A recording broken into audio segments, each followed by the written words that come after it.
자, 다음에 이제 51번이고 데이터 전송 기술에 대해서 나오게 됩니다. 자, 이번 시간에는 데이터의 어떤 종류하고 데이터 전송 방식 두 가지를 보게 되는데요. 자, 우선은 데이터 전송 방식에는 아날로그 전송이라는 애가 있고, 그 다음에 디지털 전송이라는 애가 있습니다. 뭐 여러분들 다 아실 겁니다. 이제 아날로그라고 하는 거는 시간적인 게 들어가요. 그래서 시간적으로 연속적인 전압 또는 전류 그 흐름에 따라 값이 달라지는 그걸 우리가 아날로그라고 이야기를 하고요. 얘는 신호의 감사 현상이 심해가지고 장거리 전송할 때는 증폭기가 있어야 됩니다. 그래서 요것도 이제 가끔 구분하는 문제가 나옵니다. 그럼 아날로그 전송에서는 신호를 증폭하는 거고요. 증폭기를 쓰고요. 디지털 전송에서는 리피터라고 하는 애를 씁니다. 피이터 이렇게 되나? 예, 리피터라는 애를 씁니다. 그래서 요거 두 가지 기억하고 계시면 돼요. 얘는 이 파형이 점점 약해지거든. 그래서 얘를 증폭시켜주는, 즉 스피커에서 여러분들 증폭기라고 하는 거 아시죠? 앰프, 그지? 바로 이제 이 소리가 결국 아날로그 신호기 때문에 요걸 올려주는 애를 우리 앰플리파이어라고 하는 앰프를 많이 쓰죠. 제 때는 요즘에는 뭐 MP3도 많이 쓰시고 소형 음향기기들이 많이 나오잖아요. 너무 훌륭한 장비들이 많이 나오는데 저는 전축 세대거든요. 앞에서 나이를 들켜가지고 자 전축 세대라서 이 그때는 전축을 앰프라고 얘기를 했었어요. 그래서 갑자기 생각났습니다. 아무튼 자, 다음에 디지털 신호 같은 경우에는 얘는 전기적인 두 가지 신호예요. 그래서 0 또는 1로, 그래서 우리가 컴퓨터 신호를 우리가 보통 0, 1 디지털이라고 이야기를 하죠. 얘는 장거리 전송 시에 데이터가 감쇄가고 왜곡 현상이 발생하기 때문에 얘는 리피터라고 하는 애를 씁니다. 선생님 앰프하고 리피터하고 무슨 차이예요? 그러는데 앰프 같은 경우에는 아날로그 이 파형을 크기를 늘려주는 역할을 하고요. 그 다음에 이 디지털 같은 경우에는 신호가 01, 01, 01 이렇게 가잖아요. 근데 얘네가 가다가 오류가 날 수가 있어요. 그지? 신호가 약해지면 그래서 요거를 조절해 주는 애를 우리 리피터라고 한다. 전송 용량을 다중화하여 효율성이 높고 암호화 작업이 가능하므로 안정성이 높고 신호의 잡음을 제거할 수 있고 오류 검출이 쉽대요. 신호가 0 또는 1 값만 가지고 있어서 증폭이 용이하다. 증폭보다는 이제 리피트라고 하는 게 낫겠죠. 자, 아날로그에 비해서 비용이 적게 들고 정보의 암호화가 쉽다.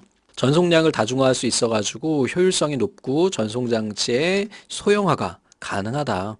아날로그 신호보다 많은 대역폭을 필요로 한다. 그래서 고속 전송에 사용된다 이거고 어떤 양적인 것보다는 이렇게 뭡니까? 예, 값으로 우리가 표현이 됩니다. 시간에 따라서.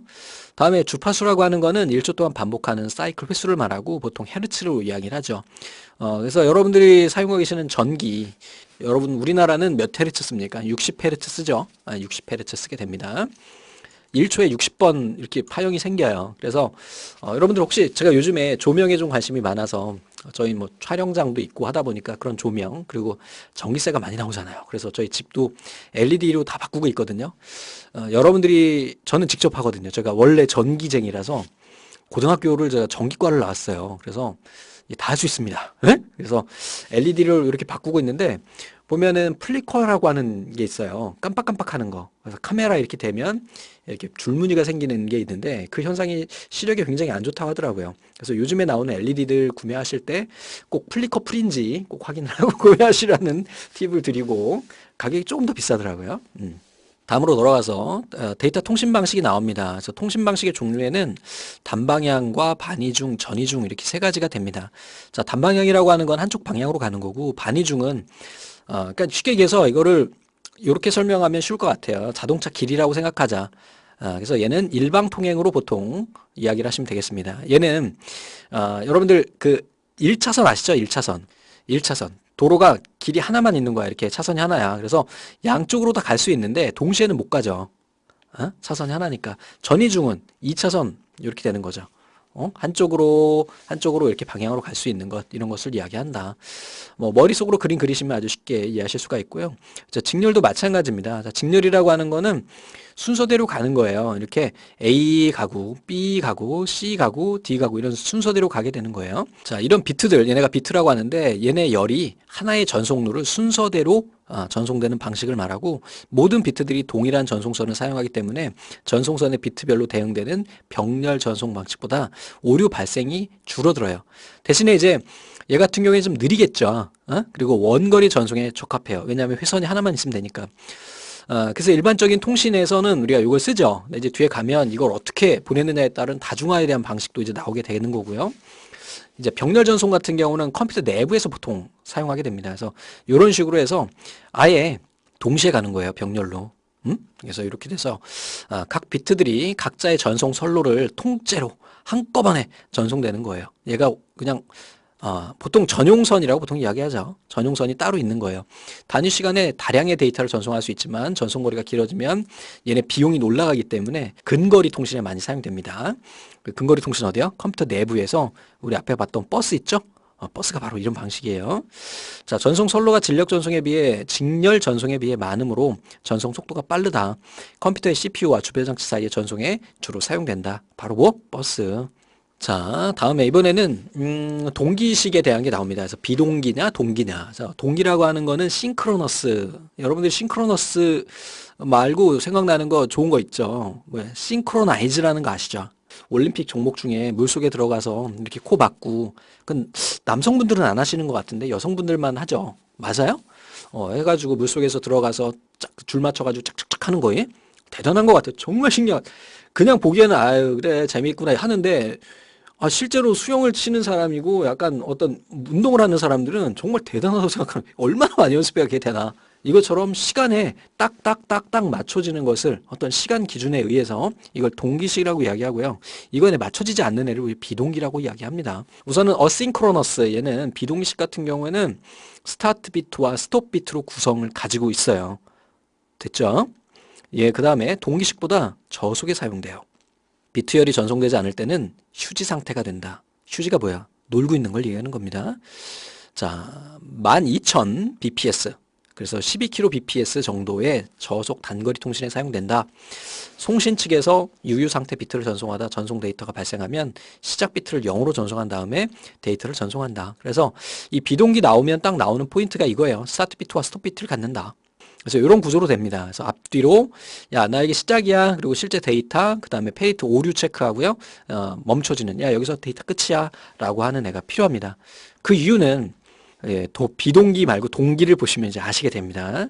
자, 동기식은 문자 또는 비트들의 데이터 블록을 전송을 하는데 전송 속도가 빠르고 효율이 좋고 주로 원거리 전송에 사용된대요. 자, 프레임은 동기 문자와 제어 정보 데이터 블록으로 구성이 된다. 그래서 제어 정보 앞부분에 프리앰블, 뒷부분엔 포스트 앰블이라고 한다. 정보 프레임 구성에 따라 문자 동기, 비트 동기 방식, 프레임 동기 방식으로 구성이 된다 그랬죠. 자, 얘 같은 경우에는 시간의 체크가 정해져 있기 때문에 굳이 얘가 시작이야 끝이라는 것을 별도로 문자로 표현하실 필요가 없는 거예요. 근데 얘는 동기식도 마찬가지로 프레임이라고 하는 애가 있어서 프리앰블과 포스트앰블이 있긴 있지만 시간에 맞춰서 들어가기 때문에 얘네가 정해져도 별도로 그런 게 없어도 된다는 거죠. 자, 그래서 비동기 전송하고 동기 전송의 비교에 대한 문제가 간혹 출제가 됩니다. 그래서 얘는 동기식 전송은 동기화를 시켜서 연속적으로 갑니다. 근데 얘는 간헐적이야. 스타트야 시작 끝. 시작 끝. 그런데 얘는 시간에 맞춰서 따다다닥 가게 되고요. 얘는 전송 방식이 시간에 종속적이에요. 그지? 얘는 독립적이고 얘는 블럭 단위고 얘는 문자 단위고 휴지 시간이 없고 얘는 있고요. 얘는 이게 1200bps 위에 있는 게 잘못됐네. 이게 1200이군요. 12,000이 아니고 요거 잘못된 겁니다. 요거 이렇게 1200입니다. 근데 사실 이게 의미가 없어요. 그래서 이 기준을 1200이 아니라 9600으로 보는 경우도 있어요. 그래서 그냥 간단하게 1200 이상, 1200 이하 이렇게 보시면 될 것 같고요. 자, 변조 방식은 PSK, 컴, ASK, FSK 이랬는데 얘는 또 뒤에서 어마어마하게 또 나옵니다. 전송 형태는 파일 전송이고요. 대화형 전송입니다. 뭐냐? 그냥 쭉 보내는 거고요. 야, 보내. 그럼 알았어. 보낼게. 야, 끝이야. 이런 거죠. 자, 얘는 동기 문자가 따로 있고요. 그다음에 얘는 스타트 앤 스톱이라고 하는 시작과 종료에 대한 부분이 따로 있다. 자, 하나의 통신 회선을 이용해서 데이터의 송신과 수신이 교번식으로 가능한 거. 하나의 통신 채널. 뭐야? 1차선 도로죠. 그래서 얘는 반이중 통신. 그리고요. 문자의 시작과 끝에 스타트 비트, 스톱 비트 딱 끝나네요. 얘는 비동기식 전송이에요. 데이터 전송 방식 중에서 비동기 전송 방식에 대한 설명으로 틀린 것은 스타트 비트는 이진수의 0 값을 가지며 한 비트 길이를 갖는다. 정지 비트는 1 값을 갖고 최소 길이는 보통 정상 비트의 1, 2배로 규정한다. 좋습니다. 자, 수신기는 자신의 클록 신호를 이용해서 회선을 샘플링하여 각 비트의 값을 읽어내는 방식이다. 전송할 데이터를 블록으로 구성하며 송승기와 수신기가 동일하고 동일한 클록을 이용해서, 이거는 동기식에 대한 내용이네요. 그래서 4번이 답이 되겠네요. 동일한 클록, 시간, 동기식 전송 방식과 관련이 없는 것은 문자 또는 비트들의 데이터 블록을 전송한다. 데이터 블록을 전송한다. 전송 데이터와 제어 정보를 합쳐 레코드라 한다.